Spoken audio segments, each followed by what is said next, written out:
ये आपका आज का संपादकीय पाठ है। देखिए, संपादकीय पाठ, एडिटोरियल, आर्टिकल आपको प्रीलिम्स में, मुख्य परीक्षा में जब आप लोग आंसर राइटिंग करते हैं, निबंध लिखते हैं और इंटरव्यू में हर जगह मदद पहुंचाता है।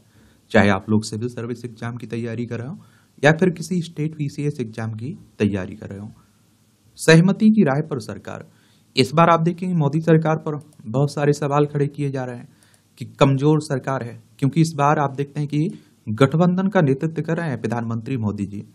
और लोकसभा में आपको मालूम है कि 500 कितनी सीटें हैं, 43 सीटें हैं, और जिसमें से बीजेपी को 240 सीटें मिली, यानी कि बहुमत नहीं मिला है। नीतीश कुमार और आप देखिए चंद्रबाबू नायडू के सहयोग से, और बहुत छोटे छोटे दल हैं, उनके सहयोग से सरकार चला रहे हैं। इसीलिए आप देखते हैं कि लेटरल एंट्री पर उन्हें पीछे हटना पड़ा। जेपीसी, आप देखते हैं कि जो वक्फ कानून आया हुआ है उसे जेपीसी को भेजना पड़ा, तो उसी को लेकर बातें हो रही हैं।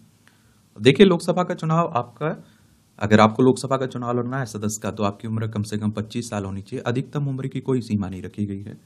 और लोकसभा सदस्य का चुनाव डायरेक्ट जनता यानी कि मतदाताओं के द्वारा होता है। अगर आपकी उम्र 18 साल हो चुकी है तो वोटर सूची में आपका नाम जुड़ चुका होगा, आप लोग वोट डालने भी जाते होंगे। और ये चुनाव करवाता कौन है? इलेक्शन कमीशन ऑफ इंडिया, भारतीय निर्वाचन आयोग, एक संवैधानिक संस्था है। संविधान के अनुच्छेद 324 के तहत चुनाव आयोग की स्थापना की बात की गई है। 25 जनवरी 1950 में स्थापना हुई थी। 25 जनवरी को आप लोग मतदाता दिवस मनाते हैं। नई दिल्ली में इसका हेडक्वार्टर देखने को मिल जाएगा। कड़े फैसलों के लिए खास पहचान बनाने वाले प्रधानमंत्री नरेंद्र मोदी की कार्यशैली तीसरे कार्यकाल में कुछ बदली हुई लग रही है। प्रतीत होता है कि वह स्वयं को नई राजनीतिक परिस्थितियों के अनुरूप ढालने की दिशा में बढ़ रहे हैं। अपने सुदीर्घ राजनीतिक जीवन में पहली बार वो गठबंधन सरकार चला रहे हैं। पीएम मोदी की सरकार पर मौजूदा कार्यकाल में कई मुद्दों को लेकर पलटी मारने का आरोप लगाया जा रहा है। अब आप देखिए, लोगों के द्वारा कहा जा रहा है लेटरल एंट्री क्यों वापस ली, क्योंकि उन्हें मालूम है कि नीतीश कुमार और चंद्रबाबू नायडू, चिराग पासवान ये विरोध कर रहे थे। वरना आपने देखा है, जब गठबंधन की जरूरत नहीं थी, अपनी दम पर भारी बहुमत था बीजेपी के पास, 303 सीटें थी। उस समय 3 कृषि कानून आए हुए थे, और आप देखते हैं कि वो बड़े लंबे समय तक आंदोलन रहे थे किसान, उसके बाद वापस लिया था। इतनी आसानी से उन्होंने वापस नहीं लिया था। और ऐसे आरोप लगाने वाले लोग संभवतः इस तथ्य को अनदेखा कर रहे हैं कि 2 बार पूर्ण बहुमत की केंद्र सरकार चलाने के दौरान भी मोदी कई बार फैसलों को वापस ले चुके हैं। और विपक्षी नेताओं को शायद यह अपेक्षा नहीं थी कि मोदी गठबंधन के समीकरणों को समझते हुए अपनी शैली में बदलाव करेंगे, लेकिन इस मामले में भी मोदी उन्हें गलत साबित कर चुके हैं। वह आप देखते हैं कि गठजोड़ की राजनीति में आम सहमति के साथ आगे बढ़ने में सक्षम है। हालिया घटनाक्रम यही संकेत करता है कि सरकार किसी जल्दबाजी में नहीं है। अगस्त का शुरुआत में सरकार ने प्रसारण सेवा नियम विधेयक 2024 वापस लिया। सूचना एवं प्रसारण मंत्रालय ने इस विधेयक के प्रारूप पर जनता से प्रतिक्रियाएं मंगाई, और उसके बाद सरकार ने सिविल सेवाओं में विशेषज्ञों की भर्ती से जुड़ा लेटरल एंट्री का कदम भी पीछे खींचा। लोजपा रामविलास पासवान प्रमुख केंद्रीय मंत्री चिराग पासवान ने इसके विरोध में कहा था कि आरक्षण के प्रावधान के बिना ऐसा कोई भी कदम स्वीकार नहीं होगा। जदयू नेताओं ने भी चिराग के सुर में सुर मिलाए थे। परिणाम स्वरूप संघ लोक सेवा आयोग ने लेटरल एंट्री से जुड़ी अधिसूचना रद्द कर दी थी। जो सिविल सर्विस में पीछे से बिना पेपर दे के भर्ती करने की बात है ना, उसी की बात हो रही है। ऐसा करते हुए केंद्रीय मंत्री जितेंद्र सिंह ने कहा कि प्रधानमंत्री चाहते हैं कि वह ऐसी नियुक्तियों के मामले में समानता और सामाजिक न्याय के सिद्धांत का पालन किया जाए। स्पष्ट रूप से उनका संकेत आरक्षण के प्रावधान को लेकर था। वक्फ संशोधन विधेयक 2024 पर भी सरकार को सहयोगियों के साथ ही यादा कदा समर्थन करने वाले मित्र दलों की आपत्तियों के चलते कदम पीछे खींचने पड़े, और इस विधेयक के माध्यम से वक्फ बोर्ड के ढांचे को और व्यापक बनाते हुए उनमें महिलाओं, बोहरा और आगा खानी के अलावा मुस्लिम समुदाय के अन्य पिछड़ा वर्गों में को प्रतिनिधित्व देने की पहल की गई है। और साथ ही बोहरा और आगा खानियों जैसे इस्लामिक वर्गों के लिए अलग से वक्फ बोर्ड स्थापित करने की भी बात है। हालांकि सहयोगी दलों ने इस विधेयक पर पूरी तरह विरोध नहीं किया, लेकिन उसे संसदीय समिति को भेजने का सुझाव जरूर दिया। इस मामले में तेलुगु देशम जनसेना और लोजपा जैसी पार्टियों ने व्यापक चर्चा को प्राथमिकता दी। कांग्रेस और अन्य विपक्षी दलों ने इसका विरोध किया। चूंकि संसद में विपक्षी दलों द्वारा इस विधेयक की राय में अवरोध खड़े करना तय था, तो सरकार ने विधेयक के परीक्षण के लिए उसे संयुक्त संसदीय समिति को भेज दिया। और इन मामलों को देखते हुए मोदी सरकार पर पलटी मारने का आरोप लगा रहे लोगों को भूल जाते हैं कि संसद में दमदार बहुमत के बावजूद उन्होंने कई मुद्दों पर अपने कदम पीछे खींचे। गठबंधन राजनीति के इस दौर में उन उदाहरणों को अनदेखा नहीं किया जा सकता जब पूर्ण बहुमत की मोदी सरकार कुछ विरोधी स्वरों के बीच भी झुक गई थी। अपने रुख से पीछे हटने की सबसे बड़ी मिसाल 3 कृषि सुधार कानून की वापसी थी। और जिन कानूनों के विरोध में राष्ट्रीय राजधानी क्षेत्र में लंबे समय तक किसानों की घेराबंदी करनी पड़ी थी। और देखिए 1 साल से ज्यादा वो आंदोलन चला था और 700 से ज्यादा उसमें किसानों की डेथ भी हो गई थी। तो बड़ी जबरदस्ती कहते हैं कि ये कानून वापस लेने पड़े थे। समय समय पर उस आंदोलन के हिंसक होने के बावजूद सरकार ने कोई कड़ी कार्रवाई नहीं की, जबकि भाजपा नीति राजग के पास तब लोकसभा में 350 से अधिक सांसदों का समर्थन था। वहीं 2015 में भूमि अधिग्रहण कानून को भी वापस ले लिया गया और जिसके लिए लगातार अध्यादेश का सहारा लिया जा रहा था। कारोबारी सुगमता के लिए जमीन अधिग्रहण की प्रक्रिया आसान बनाने की मंशा से उठाए गए इस कदम पर का विपक्षी दलों और किसान संगठनों की ओर से भारी विरोध हुआ था। उक्त कानून लोकसभा में पारित हो गया लेकिन राज्यसभा में अटक गया। अंत में मोदी की घोषणा करनी पड़ी कि इस अध्यादेश को निष्प्रभावी कर दिया जाएगा। हमारा देखिए जो राष्ट्रपति है ना, अनुच्छेद 123 के तहत 123 के तहत अध्यादेश लाते हैं ना, उसी की बात होती है। कदम वापसी की सूची के नाम अगस्त 2020 में डाटा प्रोटेक्शन बिल से जुड़ा है, जो कई साल पहले प्रस्तावित किया गया था। सरकार ने एक उच्च स्तरीय समिति के सुझाव को समायोजित करते हुए personal data protection bill 2019 Lok Sabha में पेश किया था। यह विधेयक संयुक्त संसदीय समिति को भेजा जिसमें उसने बड़े पैमाने पर परिवर्तन किए। इसके बाद मोदी सरकार ने विधेयक को वापस लेने का फैसला किया। करीब साल भर बाद सरकार ने संसद में नया विधेयक रखा। डाटा प्रोटेक्शन बिल पर उतार चढ़ाव की यह स्थिति दर्शाती है कि पूर्ण बहुमत के बावजूद विधि निर्माण को लेकर मोदी सरकार का रवैया कितना उदार और लचीला है। यह स्थिति अलग और खासी जटिल है। जब कोई सरकार अस्तित्व के लिए अन्य दलों पर निर्भर होती है तो उसे गठबंधन धर्म को समझते हुए सलाह मशवरे के साथ काम करना पड़ता है। अटल बिहारी वाजपेयी ने इसी मंत्र को आत्मसात करते हुए सफलतापूर्वक गठबंधन सरकार चलाई। लोकसभा चुनाव परिणाम के कुछ महीने गुजरने के बाद मोदी की प्रतिक्रिया से भी यही संकेत मिलते हैं कि वह इन पहलुओं के प्रति सचेत हैं और अपेक्षित सामंजस्य में लगे हैं। जहां तक लचीलेपन का सवाल है तो वह व्यापक बहुमत के बावजूद अपनी नीतियां बदल चुके हैं। ऐसे में अब कई नीतियों को लेकर रुख रवैये में परिवर्तन को लेकर उन्हें निशाना बनाने वाले नेता शायद प्रकृति के उस सबक को अनदेखा कर रहे हैं जो कि तूफान में वही पेड़ बचते हैं जो हवा के रुख के अनुरूप खुद की उठाल लेते हैं। जो पेड़ हवा के रुख से तालमेल नहीं बैठा पाते वे उखड़ जाते हैं। ऐसे में मोदी सरकार की स्थिति का प्रश्न भी इसी पहलू में निहित है। वो बदली हुई परिस्थितियों से किस प्रकार तालमेल बैठाए रखने में सफल रहती है। लेखक लोकतांत्रिक मामलों के विशेषज्ञ वरिष्ठ स्तंभकार हैं। इनका नाम है ए सूर्यप्रकाश। इनके द्वारा ये आर्टिकल लिखा गया है। और देखिए मैं एक बात आपको बता दूं कि गठबंधन की राजनीति की अपनी परेशानियां होती हैं, अपने फायदे भी होते हैं, अपने नुकसान भी होते हैं। अब आप देखिए मोदी जी अकेले फैसला नहीं ले सकते हैं, ये तो सच्चाई है ना। अगर चंद्रबाबू नायडू और नीतीश कुमार ने पीछे खींच लिए अपनी समर्थन, चिराग पासवान पीछे हट गए तो आप देखिए सरकार गिर जाएगी। इसलिए सामंजस्य बनाकर चलना पड़ता है। और जब भी इस तरह के आर्टिकल पढ़ रहे हैं तो जिसके द्वारा ये लिखा जा रहा है ना, उसके बारे में जरूर थोड़ी जानकारी रखा करिए, किस तरफ उसका झुकाव रहता है। कई बार क्या रहता है कि बीजेपी की तरफ झुकाव रखने वाले बीजेपी के पक्ष में लिखते हैं और कई बार कांग्रेस वाले लिखते हैं तो कांग्रेस के पक्ष में लिखते हैं। मत प्रचार की स्वतंत्रता पर हो पुनर्विचार। भारत के प्रत्येक नागरिक को किसी मत या पंथ को मानने या ना मानने या फिर किसी भी मत से जुड़ने का अधिकार संविधान देता है। संविधान के भाग 3 को पढ़ते हैं ना, उसी में पर किसी प्रलोभन या गलतफहमी में योजनाबद्ध रूप से किसी तरह के मतांतरण को अपराध माना गया है। देखिए आप लोग किसी मत को मानिए, धर्म को मानिए, लेकिन वो लालच में नहीं होना चाहिए, धोखे से नहीं होना चाहिए, जबरदस्ती में नहीं होना चाहिए। और इस आलोक में उत्तर प्रदेश की एक विशेष अदालत द्वारा हाल ही में अवैध मत परिवर्तन के मामले में दोषी करार दिए गए 12 लोगों को उम्र कैद और 4 अन्य को दोषियों को 10-10 साल की वर्ष की कैद की सजा सुनाई गई है।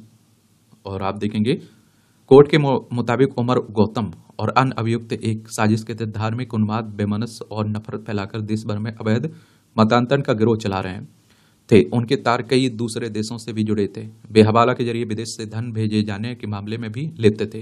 विदेश में आर्थिक रूप से कमजोर महिलाओं और दिव्यांगों को लालच देकर उन पर अनुचित दबाव बनाकर बड़े पैमाने पर उनका मत परिवर्तन करा रहे थे। उमर गौतम को मुफ्ती काजी जहांगीर आलम कासमी के साथ 2021 में दिल्ली से गिरफ्तार किया गया था। वह एक ऐसे अवैध संगठन का संचालन कर रहा था जो उत्तर प्रदेश में मूकबधिर छात्रों, गरीब लोगों को इस्लाम में मतांतरित कराने में शामिल था। उमर गौतम पहले हिंदू था लेकिन उसने इस्लाम स्वीकार कर लिया और मतांतरण कराने के अवैध धंधे में सक्रिय हो गया। उसने करीब 1000 गैर मुस्लिम लोगों को इस्लाम में मतांतरित कराया है।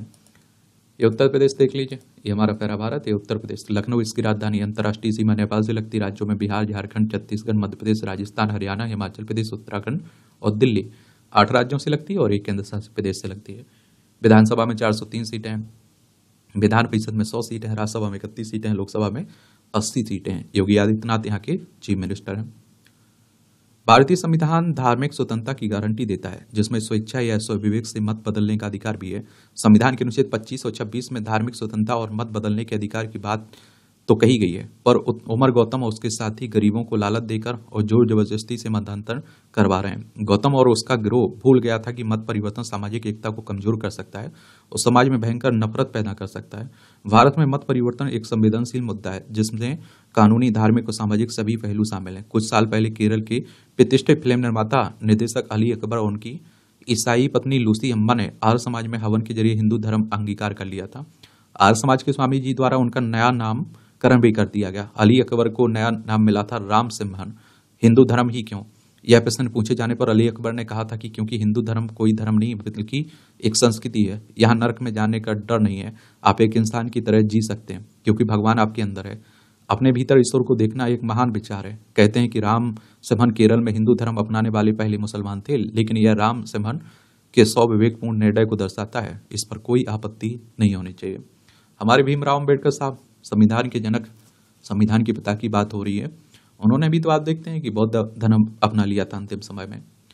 किसी को लालच देकर या जोर जबरदस्ती मतांतरण करवाना तो कतई सही नहीं माना जा सकता है। समझ नहीं आता है कि कुछ मतों से जुड़े लोग क्यों इसी फिराक में रहते हैं कि उनके मत से अन्य मतों को मानने वाले जुड़ जाएं। कई इस्लामिक और ईसाई संगठन इसी कोशिश में रहते हैं कि दूसरे मत को मानने वाले उनके मजहब का हिस्सा बन जाए। यह कोई बात हुई क्या? फिर यदि बाकी मतों को मानने वाले लोग भी यही करने लग जाएं तो समाज में भाईचारा कहाँ और कैसे बचा रहेगा? अगर कोई अपने मन से उस मत को त्याग देता है जिसमें आप देखिए उसका जन्म हुआ, तब तो कोई बात नहीं है।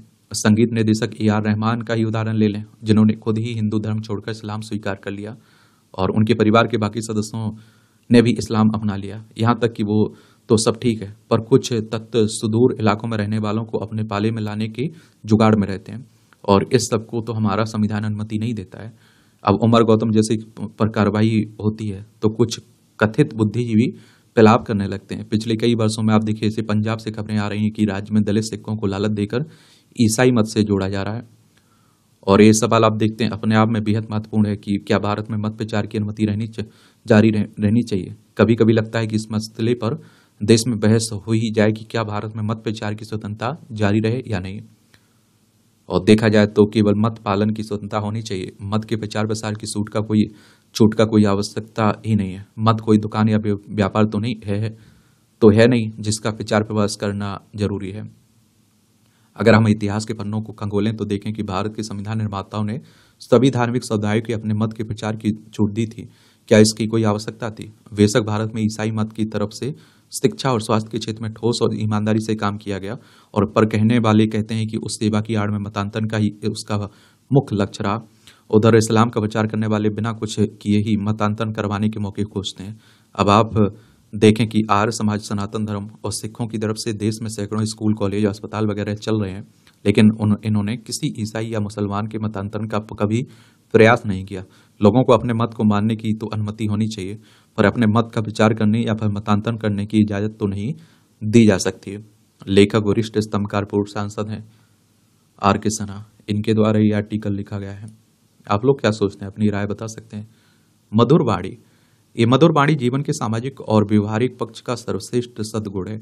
इसका विशिष्ट है यदि कोई शोकाघात अथवा कुसंग के प्रभाव से पाषाणवत हो गया हो तो वह भी प्रसन्न और संवेदना से युक्त हो जाता है। यदि हम सर्वत्र सुख और प्रसन्नता का परिवेश चाहते हैं तो समाज में विनम्रता के साथ परस्पर मधुर वार्तालाप करना चाहिए।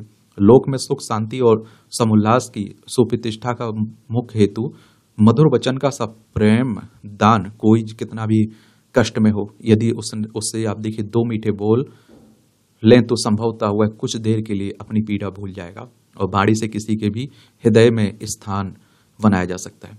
एक सूक्ति है, वचने दी दारी दे अम, अर्थात बोलने भी क्यों कंजूसी करना।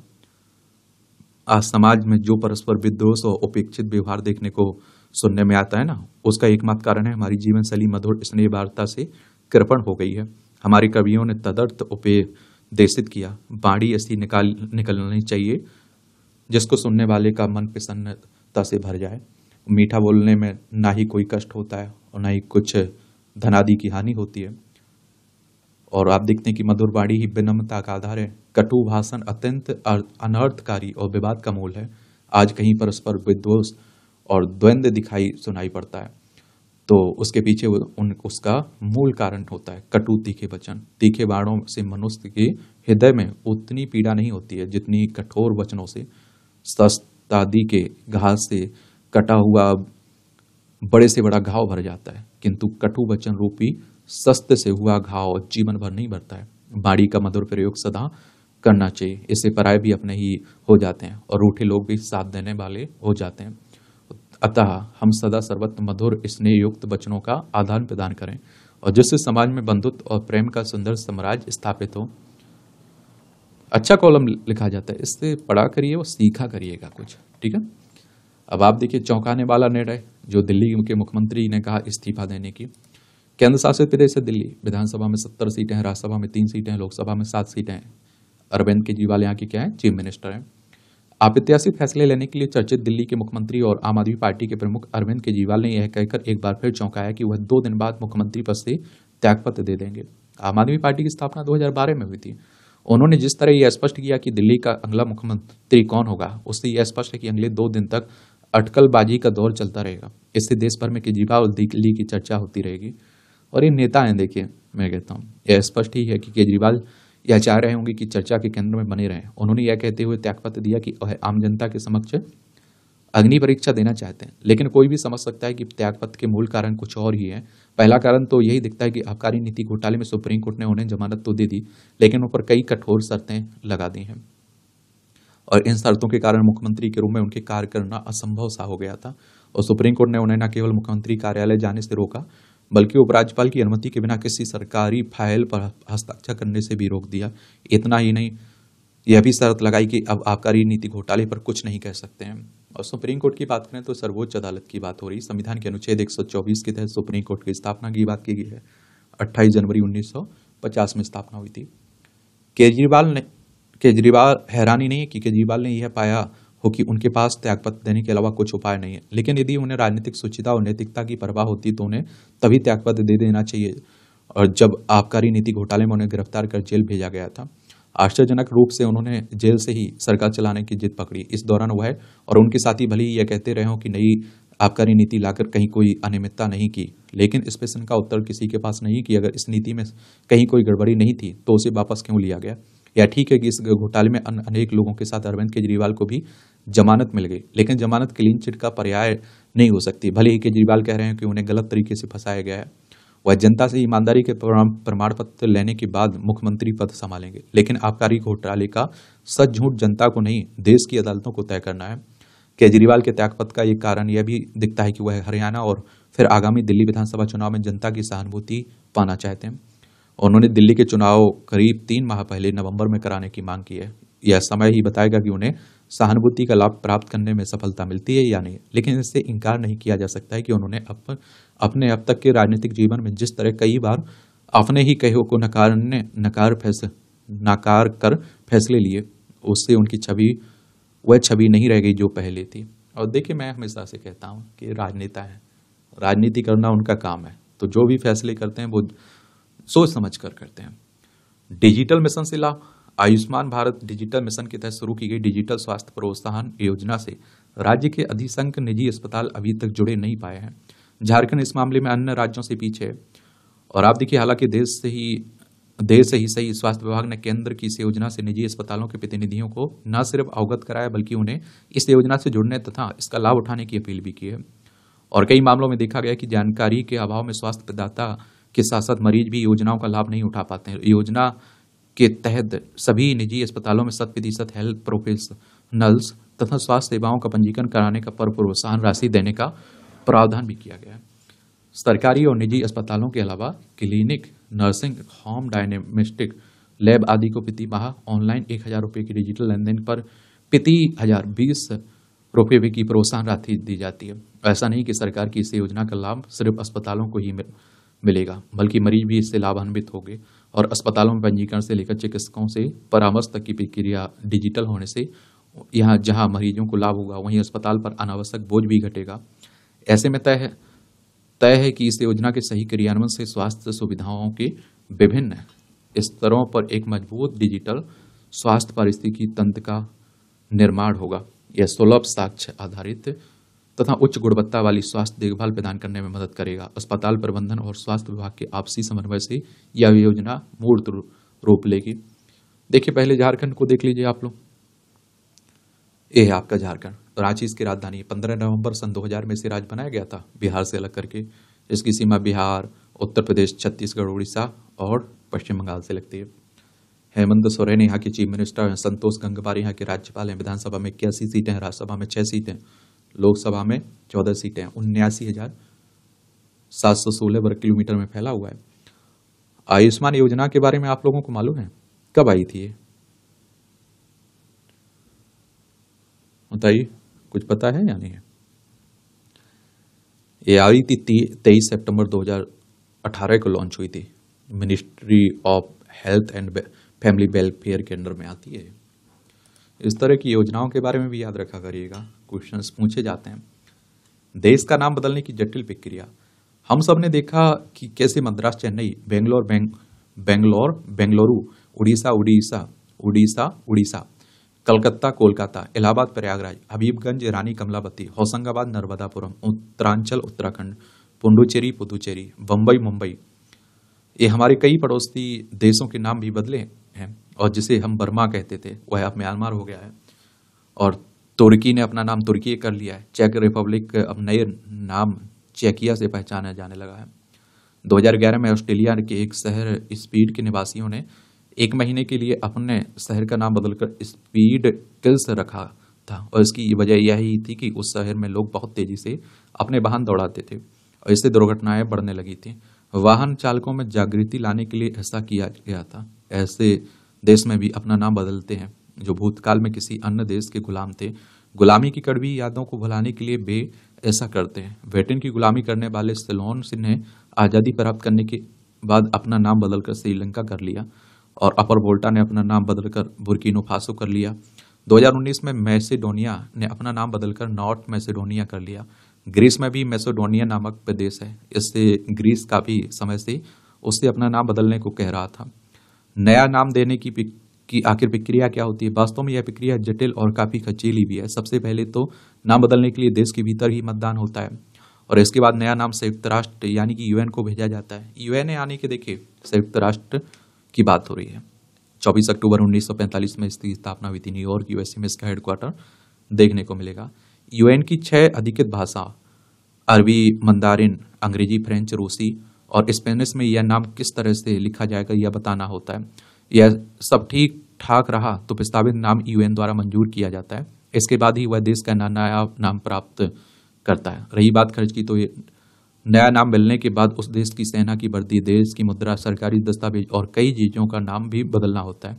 इसमें पेपर वर्क, वेबसाइट, सरकारी कार्यालयों में साइनेज और सभी ऑफिसों के लेटर हेड बदलने होते हैं। इन सभी कार्यों को संपादित करने में काफी खर्च होता है। 2018 में अफ्रीकी देश स्वाजीलैंड का नाम बदलकर इस्वातिनी किया गया। इस पर करीब 50 करोड़ रुपए का खर्च हुआ। वह भारत के क्षेत्रफल से करीब 10 गुना छोटा है। भारत की 140 करोड़ से अधिक आबादी के मुकाबले उस देश की आबादी केवल 12 लाख ही है। आप कल्पना कर सकते हैं कि अब यदि भारत जैसे विशाल देश का नाम बदलना हो तो कितनी बेशुमार दौलत खर्च होगी। सोच सकते हैं आप लोग। ये आप देखिए टिप्पणियां रहती हैं, इसे भी पढ़ सकते हैं आप लोग। इसकी पीडीएफ मैं टेलीग्राम पर डाल देता हूँ। एजुकेशन सर्कल प्लेटफॉर्म है ना, तो वहां से जाकर आप लोग डाउनलोड करके पढ़ भी सकते हैं।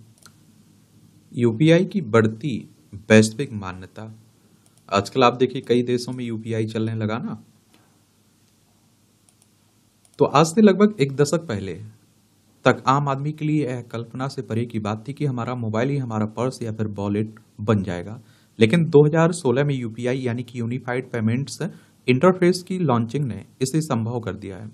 वैसे तो वर्ष 2016 में हुई नोटबंदी को कई मामलों में नकारात्मक असर के लिए भी याद किया जाता है, लेकिन कम से कम यूपीआई के लिए तो यह कहा ही जा सकता है कि यह कदम एक तरह से वरदान बन गया है।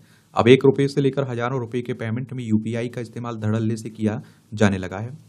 डिजिटल लेनदेन के आंकड़ों में भारत 117.6 अरब ट्रांजैक्शन के साथ दुनिया का नंबर 1 देश बन गया। अब आप देखते हैं कि इस तरह के टॉपिक पर अगर आप लोग लिख रहे हैं तो ये आंकड़े भी बता दिया करिएगा। साल 2021 में यूपीआई पहली बार देश की सीमाओं को पार करके भूटान गया था। ये आप देखिए भूटान है, ये सिक्किम, आपका असम, पश्चिम बंगाल, अरुणाचल प्रदेश, 5 राज्यों की सीमा लगती है, 4 राज्यों की सीमा लगती है हमारी, सिक्किम और पश्चिम बंगाल, असम, अरुणाचल प्रदेश। तो आप देखते हैं कि इस बीच एक अच्छी बात यह हुई कि इसका उपयोग भारत से आगे बढ़ते हुए अन्य कई देशों में भी होने लगा है। Bhutan, Nepal, Singapore, UAE, Mauritius, France, Sri Lanka में भी यूपीआई को भुगतान की एक प्रणाली के रूप में मान्यता मिल चुकी है। अभी हाल ही में मालदीव ने भी इससे जुड़ने की घोषणा की है। यूपीआई की सफलता में कि 4 प्रमुख कारण बताए जा रहे हैं। इसका पहला, स्मार्टफोन यूजर्स की संख्या पिछले 8 साल में हमारे देश में दोगुना से अधिक बढ़ गई है। वर्तमान में यह संख्या 60 करोड़ का आंकड़ा पार कर चुका है। यूपीआई की सफलता की एक प्रमुख वजह भारत में सस्ते और आसानी से मिलने वाले स्मार्टफोन है। वर्ष 2016 में हमारे देश में डिजिटल तकनीक और मोबाइल इंटरनेट सेवाएं आम आदमी की पहुंच में आ चुकी थी और उस समय स्मार्टफोन की संख्या 30 करोड़ के आसपास थी, जो अब बढ़कर 60 करोड़ के अधिक हो गई है और इसका सीधा असर यूपीआई की प्रगति पर पड़ा है। दूसरा कारण, हमारे देश में विश्व के अन्य देशों की तुलना में इंटरनेट का सस्ता होना भी है। ये आप लोग बता सकते हैं आप लोग कारण। इंटरनेट उपलब्ध कराने वाली प्रमुख कंपनियों ने 2016 में तेज गति की इंटरनेट सेवा दी और वह भी बेहद सस्ते दामों पर। पहले 1 GB डाटा के लिए लगभग 225 रुपये खर्च करने पड़ते थे। धीरे धीरे यह सस्ता होता गया। वर्तमान में मोबाइल इंटरनेट डाटा की कीमत महज 10 या फिर 20 रुपये प्रति GB की हो गई है। वर्ष 2015 तक प्रत्येक भारतीय महीने में औसतन 700 MB डाटा इस्तेमाल करते था, लेकिन 2023 तक यह बढ़कर औसतन 21.4 GB महीना हो गया है। यानी कि अब देखिए, पहले पैसा लगता था तो डर रहता था, महंगा होता था, अब सस्ता हो गया। इसका सीधा फायदा यूपीआई को हुआ है। जहां अगस्त 2016 में यूपीआई के जरिए केवल 93,000 पेमेंट हुए थे, वहीं साल 2023 में आप देखेंगे कितना 11,765 करोड़ से ज्यादा पेमेंट हुए। तीसरा कारण, देश में स्टार्टअप की संख्या भी बढ़ना रहा है। साल 2016 में आप देखिए यूपीआई के शुरू होने के बाद से भारत में 50 से भी ज्यादा यूपीआई ऐप आ गए। इससे डिजिटल पेमेंट का सिस्टम और भी मजबूत हुआ है। डिजिटल पेमेंट की स्थिति अब ऐसी हो गई है कि छोटे से छोटा दुकानदार, यहाँ तक कि रेडी पटरी वाले, फल सब्जी वाले, रिक्शा वाले आदि भी यूपीआई से रकम प्राप्त करने की व्यवस्था अपने पास रखते हैं। चौथे कारण के रूप में आप देखिए वर्ष 2016 में हुई नोटबंदी को भी शामिल किया जा सकता है। नोटबंदी के संदर्भ में भले ही तमाम प्रकार के ऐसे तर्क दिए जाएं, यह पूरी तरह से सफल नहीं रही, परंतु इतना तो तय है कि इससे देश में डिजिटल पेमेंट को व्यापक रूप से प्रोत्साहन किया। पहले तो मजबूरी में लोग डिजिटल पेमेंट से जुड़े और फिर धीरे धीरे यह आदत में शामिल होता गया और इससे यूपीआई के जरिए होने वाले भुगतान की संख्या और मात्रा में निरंतर वृद्धि होती रही। पर्यटकों के लिए आसानी, तो भारत से प्रत्येक वर्ष लगभग 25 लाख लोग विदेश घूमने जाते हैं। ऐसे में यूपीआई का आसान और जाना पहचाना तरीका विदेश में भी काम कर आ रहा है। जिन 7 देशों में यूपीआई का प्रचलन आरंभ हो गया, वहां तो पर्यटकों को यूपीआई से पेमेंट करने में आसानी हो रही है। भारत से बाहर रहने वाले भारतीय अपने विदेशी मोबाइल नंबर को भारतीय बैंक खाते से जोड़कर यूपीआई से पेमेंट कर सकते हैं और साथ ही विदेशी लोग भी भारत आने पर यूपीआई वन वर्ल्ड ऐप से यूपीआई का इस्तेमाल कर सकते हैं। वर्ष 2015 के अंत तक यूपीआई वैश्विक स्तर पर सबसे महत्वपूर्ण भुगतान स्विच बनने के लिए तैयार है और जिसका अनुमानित वार्षिक वॉल्यूम लगभग 264 अरब लेन देन होगा। यह चौंका देने वाला आंकड़ा मास्टर कार्ड और वीजा की लेन देन की मात्रा को पार कर जाएगा, जो वैश्विक भुगतान परिदृश्य में एक महत्वपूर्ण बदलाव को दर्शाता है। वस्तुतः यूपीआई लेन देन की वृद्धि अभूतपूर्व रही है। अकेले 2023 में यह लेन देन 2022 की तुलना में 81% की आश्चर्यजनक वृद्धि के साथ 117.6 अरब लेन देन तक पहुंच गया है। मजबूत बुनियादी ढांचा, वास्तविक समय प्रसंस्करण क्षमताओं और संबंधित बैंकों व फिनटेक कंपनियों के व्यापक नेटवर्क ने यूपीआई के तहत लेन देन की बढ़ती संख्या को कुशलतापूर्वक संभालने में सक्षम बनाया है। यूपीआई को कई चुनौतियों का सामना भी करना पड़ रहा है, जिससे लेन देन की सुरक्षा और गोपनीयता सुनिश्चित करना, बढ़ते लेन देन की मात्रा का प्रबंधन करना और सिस्टम की विश्वसनीयता बनाए रखना शामिल है। इसके बावजूद वैश्विक भुगतान का परिदृश्य निसंदेह नया रूप लेगा, जिससे यूपीआई एक महत्वपूर्ण शक्ति के रूप में उभरेगा। नवाचार और प्रतिस्पर्धा से प्रेरित इस भुगतान प्रणाली का भविष्य रोमांचक दिखाई दे रहा है। आप क्या सोचते हैं, अपनी राय दे सकते हैं। अमेरिका के आर्थिक मॉडल पर उठते सवाल, ये भी पढ़ लीजिए। पहला सब नानी कह रहे हैं, आर्थिक मामलों की जानकारी, इनके द्वारा ये आर्टिकल लिखा जा रहा है। अमेरिका विश्व के लगभग समस्त देशों अपना वर्चस्व कायम करता रहा है। पूरे विश्व में एक तरह से लगभग समस्त क्षेत्रों में विभिन्न प्रकार की नीतियों को प्रभावित करने में अमेरिका सफल रहा है एवं इस प्रकार अपनी प्रसारवादी नीतियों को भी लागू करता रहा है। परंतु हाल ही के वर्षों में आप देखते हैं कि आर्थिक, सामाजिक, सांस्कृतिक आदि क्षेत्रों में अमेरिका की स्थिति निरंतर बिगड़ती जा रही है। अमेरिका में राष्ट्रीय ऋण 35 लाख करोड़ डॉलर के आंकड़ों को पार कर गया है, जबकि अमेरिका अर्थव्यवस्था का आकार सकल घरेलू उत्पाद के आधार पर लगभग 25 लाख करोड़ डॉलर का है। इसका आशा है कि आय की तुलना में ऋण अधिक ले लिया गया है। अमेरिकी वित्त व्यवस्था पर दबाव इतना अधिक बढ़ गया है कि अमेरिकी सरकार को अपने सामान्य खर्चों को चलाने के लिए भी बाजार से और अधिक ऋण लेने की आवश्यकता पड़ती है, और इस उद्देश्य प्रति वर्ष अमेरिकी संसद में स्वीकृति प्राप्त करने हेतु पहुंचना होता है। और आप देखिए, पिछली सदी के चौथे दशक में पूरे विश्व के विनिर्माण क्षेत्रों में अमेरिका की हिस्सेदारी 50% तक थी, परंतु अब यह घटकर 17% से भी कम हो गई है। कई उद्योगों के मामले में उत्पादन का जो एकाधिकार अमेरिका के पास होता था, वह अब अन्य देशों के पास चला गया है। और अमेरिकी कंपनियों ने कुशल कर्मचारियों को आकर्षित करने के उद्देश्य से कर्मचारियों के स्वास्थ्य खर्चे की पूरी लागत स्वयं वहन करना प्रारंभ किया। अमेरिका में 2 करोड़ कर्मचारी विनिर्माण कार्यों में कार्यरत थे, जो घटकर आप देखिए 1.2 करोड़ रह गए। अमेरिका में जब प्रथम राष्ट्रपति ने शपथ ली थी, तो उस समय 10 में से 9 श्रमिक कृषि क्षेत्र में कार्यरत थे, जबकि आज केवल 2% श्रमिक ही कृषि क्षेत्र में कार्य करते हैं। और इस प्रकार अमेरिका में रोजगार की दृष्टि से कृषि एवं उद्योग क्षेत्र में बहुत अधिक संकोचन हुआ। और पिछले सदी के 5वें दशक से यदि तुलना करें तो अमेरिका में स्टील, कपड़ा, वस्त्र, परिधान एवं टेक्सटाइल, उपभोक्ता इलेक्ट्रॉनिक्स उद्योग लगभग समाप्त से हो गए। वाहन उद्योग के क्षेत्र में बड़ी कंपनियों ने अपनी विनिर्माण इकाइयों को चीन आदि देशों में स्थापित किया है। साथ ही जापान की कई कंपनियों ने वाहन के क्षेत्र में अमेरिका में आकर अपनी विनिर्माण इकाइयों की स्थापना की है। उक्त उद्योगों में अमेरिका मूल के नागरिकों के लिए रोजगार के अवसर कम हो गए या लगभग समाप्त हो गए। अमेरिका में उपयोग हो रहे स्मार्टफोन के 50% से अधिक उपकरण आयात किए जा रहे हैं, यानी इनका उत्पादन वहां नहीं हो रहा है। और ब्यूरो ऑफ लेबर स्टैटिस्टिक्स ने के दिसंबर 2016 के एक आंकड़े के अनुसार अमेरिका में प्रति घंटा वास्तविक मजदूरी दर वर्ष 1947 में 5.35 अरब डॉलर थी, 5.35 डॉलर थी, जो 1973 में बढ़कर 9.26 डॉलर हो गई, परंतु उसके बाद से लगभग उसी स्तर पर बनी हुई है, जो 2015 में 9.07 डॉलर थी। अमेरिका में समय के साथ विनिर्माण इकाइयां बंद होती गईं और उच्च तकनीकी, सूचना आधारित सेवा क्षेत्र एवं सूचना प्रौद्योगिकी जैसे क्षेत्र में रोजगार के अधिक अवसर उभरते गए। आउटसोर्सिंग के चलते सूचना प्रौद्योगिकी क्षेत्र में भी रोजगार के अवसरों पर विपरीत प्रभाव पड़ता दिखाई दे रहा है। अतः अमेरिका में आप देखते हैं विनिर्माण इकाइयों के साथ साथ सेवा क्षेत्र में भी रोजगार के अवसरों में कमी आ सकती है। अमेरिका एवं अन्य विकसित देशों में इस प्रकार की हालात देखकर अब तो कई अर्थशास्त्रियों द्वारा आर्थिक विकास के पूंजीवादी मॉडल पर ही प्रश्न चिन्ह लगाया जाने लगा है एवं कहा जा रहा है कि कहीं अमेरिकी स्वप्न का अंत निकट तो नहीं है। चलिए, इस तरह से आप देखेंगे, इस तरह के आर्टिकल होने चाहिए। बाकी तो आप देखते हैं कि चलती रहती है, आप देखते हैं आरोप प्रत्यारोप को। ये भी पढ़ना हो तो पढ़ सकते हैं। अब आप देखिए, मुझे लगता है कि फिर तो आर्टिकल हर काम का रहता है, लेकिन जो असली काम का रहता है उन पर हम लोग बात कर लेते हैं जरूर। तो इस तरह से आप देखेंगे कि आज के दैनिक जागरण का जो संपादकीय पाठ है उसकी कहानी खत्म होती है। आप लोग पढ़ते रहिए, एंजॉय करते रहिए। आपका कोई सवाल हो, मेरे लिए सुझाव हो, तो आप लोग जरूर बताइएगा। धन्यवाद।